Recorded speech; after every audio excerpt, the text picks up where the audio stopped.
آئیے اب ہم سنیں ایک کہانی جو ہر انسان کی زندگی سے تعلق رکھتی ہے، کیونکہ ہم سب کسی نہ کسی دن وقت کے سوداگر اسے سودا ضرور کرتے ہیں۔ عنوان: وقت کا سوداگر۔ کہانی کہتے ہیں ایک پرانا شہر تھا جس کی گلیوں میں ایک ایسا شخص رہتا تھا جسے لوگ وقت کا سوداگر کہتے تھے۔ وہ نہ بادشاہ تھا نہ فقیر، بس اس کے پاس ایک عجیب طاقت تھی۔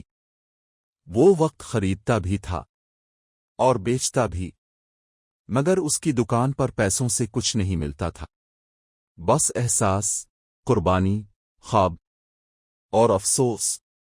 مرکزی کردار: مہر ایک نوجوان لڑکی تھی۔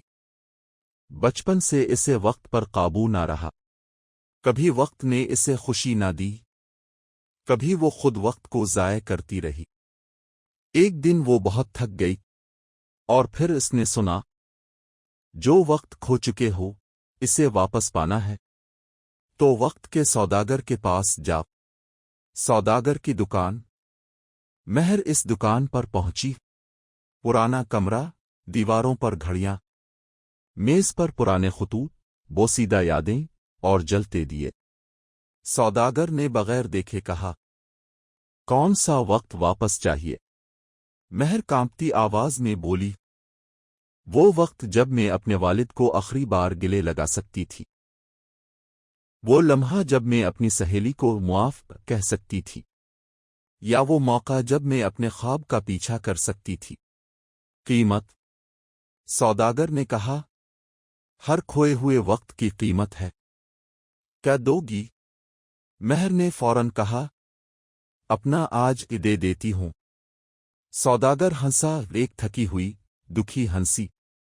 لوگ ہمیشہ یہی کرتے ہیں، کھوئے وقت کے لیے آج قربان کر دیتے ہیں اور یوں کل پھر خالی رہ جاتا ہے۔ تم کچھ سیکھو گی یا ایک اور سودا بنو گی؟ فیصلہ۔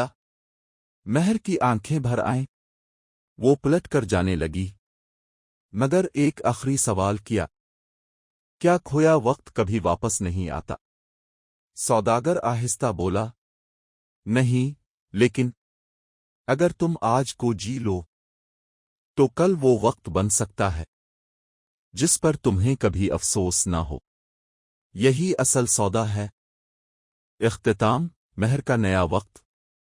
مہر اس دکان سے نکلی، واپس ماضی تو نہ آیا، مگر اب وہ حال میں مکمل زندہ تھی۔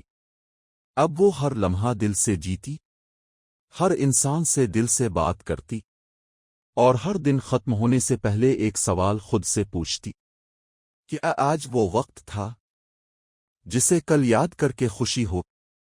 سبق: وقت کا سوداگر ہر دل میں بیٹھا ہوتا ہے، جو ماضی کے دکھ بیچتا ہے اور آج کی قربانی لیتا ہے۔